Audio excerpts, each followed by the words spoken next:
você comentou que você começou um processo para reconhecer sua profissão aqui, né? Como é que foi esse processo? Porque começou no Brasil, né?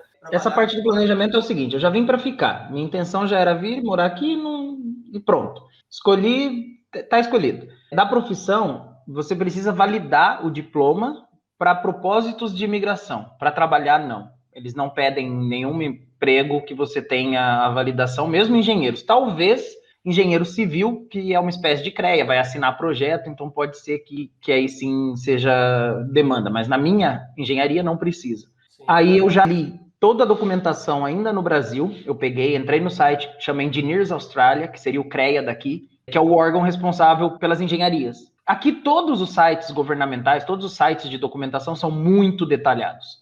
Você não precisaria de ninguém se você souber ler e interpretar tudo que está lá. Claro que tem muito detalhe, então, por exemplo, para visto, só ler o site da imigração pode gerar algumas dúvidas e aí entra o agente. Para validação de engenharia, eu sei o que é engenharia, o que são os termos técnicos. Então, eu entrei, li o booklet, que é um manual, é um livro, literalmente um livro, e aí eu li esse livro inteiro, de cabo a rabo, marcando item por item, tem que ter isso, tem que ter isso, tem que ter aquilo, para validar a engenharia, para ser reconhecido como engenheiro aqui, e validar a experiência do Brasil. Essa era a parte mais complicada, porque se você conseguir validar 3 a 5 anos, 5 a 8 anos, vale pontos no sistema de imigração, e eu queria essa pontuação da experiência que eu já tinha.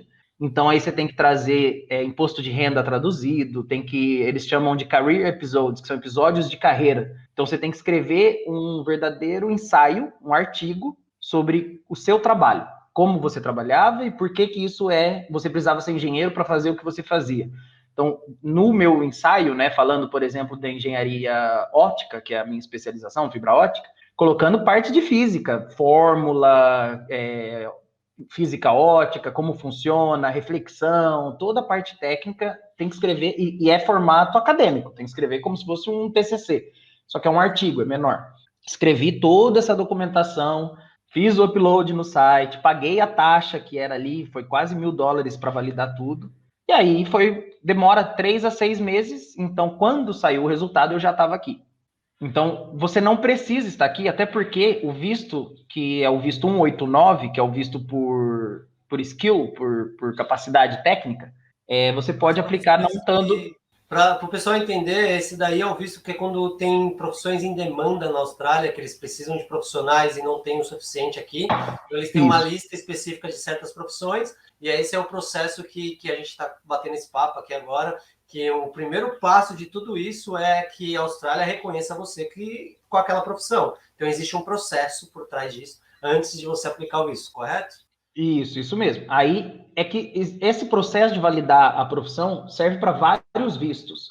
E um desses vistos, você nem precisa estar na Austrália. Que quando a gente começou tudo, a gente até cogitou isso. Falou, aplica, o dia que sair o visto a gente vai, não vai antes. Então, é uma possibilidade. Então, nada impede da pessoa validar a carreira, por exemplo, agora com as fronteiras fechadas. Já deixa a carreira pronta e vem para cá com a carreira aplicada, reconhecida, não afeta em nada. O meu caso já foi mais em cima, por isso que eu só peguei o resultado quando eu já estava aqui.